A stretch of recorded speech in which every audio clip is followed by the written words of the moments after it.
Hello friends, ನಮಸ್ತೆ friends. ಈ ದಿನದ ದ ಹಿಂದೂ ಇಂಗ್ಲಿಷ್ ದಿನಪತ್ರಿಕೆಯಿಂದ ಒಂದಷ್ಟು ಬಹಳ ಪ್ರಮುಖವಾದಂತ ಇಂಗ್ಲಿಷ್ ಪದಗಳನ್ನ ಈ ವಿಡಿಯೋದಲ್ಲಿ ಕಲಿಯೋಣ. ಮೊದಲ ಪದ ಫ್ರೆಂಡ್ಸ್, ಕ್ವಾಶ್. QUASH. ಕ್ವಾಶ್ ಅನ್ನೋದು ಒಂದು ವರ್ಬು, ಕ್ರಿಯಾಪದ. ಕನ್ನಡದಲ್ಲಿ ಇದಕ್ಕೆ ರದ್ದು ಮಾಡೋದು, ಅಮಾನ್ಯಗೊಳಿಸೋದು ಅನ್ನುವಂತ ಅರ್ಥ ಬರುತ್ತೆ. Reject or void something especially by legal procedure. Friends, legal ಅಂದ ಕೂಡಲೇ ನಮಗೆ ಕೋರ್ಟ್ ನೆನಪಾಗ್ಬಿಡ್ಬೇಕು. ಈ ಪದ ಕ್ವಾಶ್ ಅನ್ನುವಂಥ ಪದ ಹೆಚ್ಚಾಗಿ ಕೋರ್ಟ್ ಅಲ್ಲಿ ನ್ಯಾಯಮೂರ್ತಿಗಳು ಬಳಸ್ತಾರೆ ಫ್ರೆಂಡ್ಸ್. ಸೊ ನ್ಯಾಯಾಲಯದಲ್ಲಿ ಈ ಕ್ವಾಶ್ ಅನ್ನುವಂಥ ಪದ ಹೆಚ್ಚಾಗಿ ಬಳಕೆ ಆಗುತ್ತೆ. ಇದರ ಅರ್ಥವನ್ನ ಸ್ವಲ್ಪ ಡೀಟೇಲ್ ಆಗಿ ನೋಡೋಣ. ಫ್ರೆಂಡ್ಸ್, ಕ್ವಾಶ್ ಅಂತಂದ್ರೆ ಈಗ ನಮ್ಮ ಭಾರತದಲ್ಲಿ ಮೂರು ರೀತಿಯ ನ್ಯಾಯಾಂಗ ವ್ಯವಸ್ಥೆ ಇದೆ. ಸುಪ್ರೀಂ ಕೋರ್ಟು, ಹೈಕೋರ್ಟು, ಮತ್ತೆ ಇದರ ಕೆಳಗಡೆ ಡಿಸ್ಟ್ರಿಕ್ಟ್ ಕೋರ್ಟ್ಗಳು, ತಾಲೂಕ್ ಕೋರ್ಟ್ಗಳು ಬರುತ್ತೆ ಅಲ್ವಾ. ಈಗ ಡಿಸ್ಟ್ರಿಕ್ಟ್ ಕೋರ್ಟು ಯಾವುದೋ ಒಂದು ಕೇಸ್ಗೆ ಸಂಬಂಧಪಟ್ಟಂತೆ ಜಡ್ಜ್ಮೆಂಟ್ ಅನ್ನ ಕೊಟ್ಟಿರುತ್ತೆ ಅಂತ ಇಟ್ಕೊಳ್ಳಿ. ಆ ಜಡ್ಜ್ಮೆಂಟು ಸೂಕ್ತ ಅಲ್ಲ ಅನ್ನಿಸ್ದಾಗ ಹೈಕೋರ್ಟ್ಗೆ ಅಥವಾ ಸುಪ್ರೀಂ ಕೋರ್ಟ್ಗೆ ಆ ಜಡ್ಜ್ಮೆಂಟು ಈ ಡಿಸ್ಟ್ರಿಕ್ಟ್ ಕೋರ್ಟಿನ ಜ್ಯೂರಿಸ್ಡಿಕ್ಷನ್ಗೆ, ವ್ಯಾಪ್ತಿಗೆ ಬರಲ್ಲ ಅಂತ ಯಾವಾಗ ಹೈಕೋರ್ಟ್ ಅದನ್ನ ಪರಿಗಣಿಸುತ್ತೋ ಅಥವಾ ಸುಪ್ರೀಂ ಕೋರ್ಟ್ ಅದನ್ನ ಪರಿಗಣಿಸುತ್ತೋ ಆ ಜಡ್ಜ್ಮೆಂಟ್ ಅನ್ನ ಫ್ರೆಂಡ್ಸ್ ಮೇಲಿನ ಕೋರ್ಟ್ಗಳು ಏನ್ ಮಾಡುತ್ತೆ, ಕ್ವಾಶ್ ಮಾಡುತ್ತೆ. ಜಡ್ಜ್ಮೆಂಟು ಸರಿಯಲ್ಲ, ನಿಮ್ಮ ಜ್ಯೂರಿಸ್ಡಿಕ್ಷನ್ಗೆ ಬರಲ್ಲ ಅಂತ ಮೇಲಿನ ಕೋರ್ಟ್ಗಳು ಕೆಳಗಿನ ಕೋರ್ಟಿನ ತೀರ್ಪನ್ನ ರದ್ದು ಮಾಡೋದೇನಿದೆ, ಅಮಾನ್ಯಗೊಳಿಸೋದೇನಿದೆ, ಇದಕ್ಕೆ ಇಂಗ್ಲಿಷ್ ನಲ್ಲಿ ಫ್ರೆಂಡ್ಸ್ ಕ್ವಾಶ್ ಅಂತ ಕರೀತೀವಿ. ಫ್ರೆಂಡ್ಸ್, ಇದಕ್ಕೆ ಸಮಾನಾರ್ಥಕ ಪದಗಳು ಅನಲ್, ಕ್ಯಾನ್ಸಲ್, ಓವರ್ಟರ್ನ್. ಇದಕ್ಕೆ ವಿರುದ್ಧ ಪದಗಳು ಅಪ್ಹೋಲ್ಡ್, ಅಪ್ರೂವ್, ಕನ್ಫರ್ಮ್.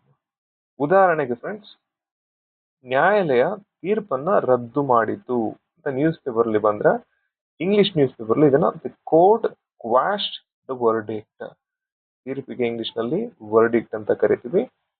ಕೆಳ ನ್ಯಾಯಾಲಯದ ತೀರ್ಪನ್ನ ಮೇಲಿನ ನ್ಯಾಯಾಲಯವು ಕ್ವಾಶ್ ಮಾಡ್ತು, ರದ್ದು ಮಾಡ್ತು ಅಥವಾ ಅಮಾನ್ಯಗೊಳಿಸ್ತು ಅನ್ನುವಂತ ಅರ್ಥ ಬರುತ್ತೆ. ನೆಕ್ಸ್ಟ್ ಪದ ಡಿಸ್ಕ್ಲೋಷರ್. ಡಿಸ್ಕ್ಲೋಷರ್ ಅನ್ನುವಂಥದ್ದು ಒಂದು ನೌನ್ ಫ್ರೆಂಡ್ಸ್, ನಾಮಪದ, ಹೆಸರು. ಕನ್ನಡದಲ್ಲಿ ಇದಕ್ಕೆ ಬಹಿರಂಗಪಡಿಸು, ರಹಸ್ಯ ಮಾಹಿತಿಯನ್ನ, ರಹಸ್ಯ ವಿಷಯವನ್ನ ಬಯಲು ಮಾಡು ಅನ್ನುವಂತ ಅರ್ಥ ಬರುತ್ತೆ.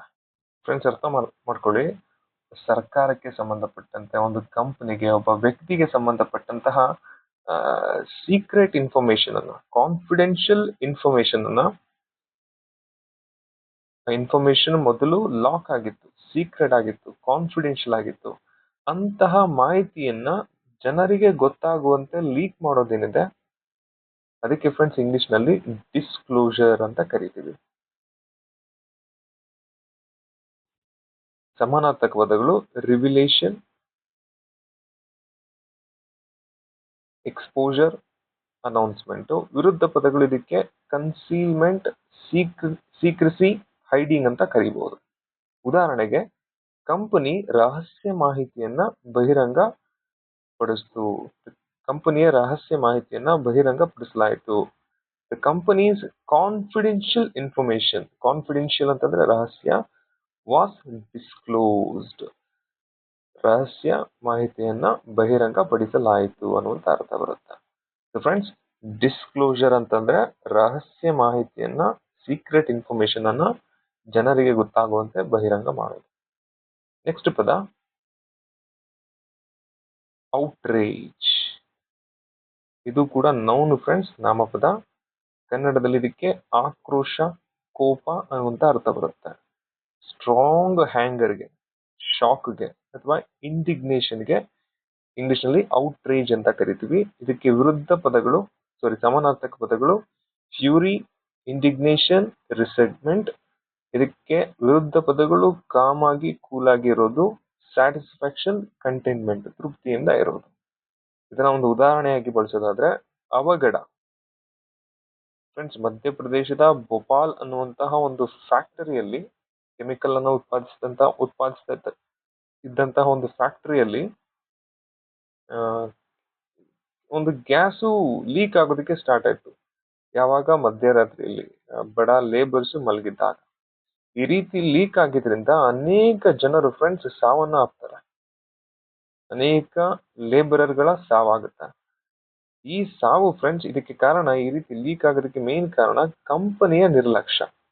ಸೊ ಆ ಕಂಪನಿಯ ವಿರುದ್ಧ ಜನ ಆಕ್ರೋಶವನ್ನ, ಕೋಪವನ್ನ, ಔಟ್ರೇಜ್ ಅನ್ನ ಭಾರತದಾದ್ಯಂತ ವ್ಯಕ್ತಪಡಿಸ್ತಾರೆ. ಸೊ ಏನಾದ್ರೂ ಅಹಿತಕರ ಘಟನೆ ನಡೆದಾಗ ಸಮಾಜದಲ್ಲಿ ಅದರ ಬಗ್ಗೆ ಜನ ಬೀದಿಗೆ ಬಂದು ಅವರ ಆಕ್ರೋಶವನ್ನ ವ್ಯಕ್ತಪಡಿಸೋದೇನಿದೆ, ಕೋಪವನ್ನ ವ್ಯಕ್ತಪಡಿಸೋದೇನಿದೆ ಫ್ರೆಂಡ್ಸ್, ಇದಕ್ಕೆ ಇಂಗ್ಲಿಷ್ ನಲ್ಲಿ ಔಟ್ರೇಜ್ ಅಂತ ಕರಿತೀವಿ. ಈಗ ಭೋಪಾಲಲ್ಲಿ ನಡೆದಂತ ಅವಘಡ ಏನ್ ಮಾಡ್ತು, ಜನರಲ್ಲಿ ಆಕ್ರೋಶವನ್ನ ಉಂಟು ಮಾಡುತ್ತೆ. Incident caused public outrage. Friends, outrage ಅಂತಂದ್ರೆ ಜನ ಬೀದಿಗೆ ಬಂದು ತಮ್ಮ ಆಕ್ರೋಶವನ್ನ ಹೊರಹಾಕೋದು. ಫ್ರೆಂಡ್ಸ್, ಇವತ್ತು ನಾವು 3 ಪದಗಳನ್ನ ಕಲ್ತ್ವಿ. ಮೊದಲನೇ ಪದ ಕ್ವಾಶ್, ಕೋರ್ಟು, ಕೇಸನ್ನ ರದ್ದು ಮಾಡೋದು. ಎರಡನೇದು ಡಿಸ್ಕ್ಲೋಜರ್ ಅಂತಂದ್ರೆ ರಹಸ್ಯ ಮಾಹಿತಿಯನ್ನ ಬಯಲು ಮಾಡೋದು. ಮತ್ತೊಂದು ಔಟ್ರೇಜ್ ಅಂತಂದ್ರೆ ಜನ ಬೀದಿಗೆ ಬಂದು ಆಕ್ರೋಶ ಅಥವಾ ಕೋಪವನ್ನ ವ್ಯಕ್ತಪಡಿಸುವುದು. ಫ್ರೆಂಡ್ಸ್, ಈಗ ಈ ಪದಗಳನ್ನ ಕ್ವಿಜ್ ಮೂಲಕ ರಿವಿಷನ್ ಮಾಡೋಣ. ಮೊದಲ ಪದ ಕ್ವಾಶ್. ಕ್ವಾಶ್ ಅಂದ್ರೆ ಏನು ಫ್ರೆಂಡ್ಸ್? ಕ್ವಾಶ್ ಅಂದ್ರೆ ಏನು? ಅಪ್ರೂವ್ ಮಾಡೋದಾ, ಕ್ಯಾನ್ಸಲ್ ಮಾಡೋದಾ, ಬಿಲ್ಡ್ ಮಾಡೋದಾ, ಸಪೋರ್ಟ್ ಮಾಡೋದಾ? ನಾ ಹೇಳಿದೆ ಕ್ವಾಶ್ ಅಂತಂದ್ರೆ ನ್ಯಾಯಾಲಯ ಒಂದು ಕೇಸನ್ನ ರದ್ದು ಮಾಡೋದು, ಕ್ಯಾನ್ಸಲ್ ಮಾಡೋದು. So B is the right answer. Next,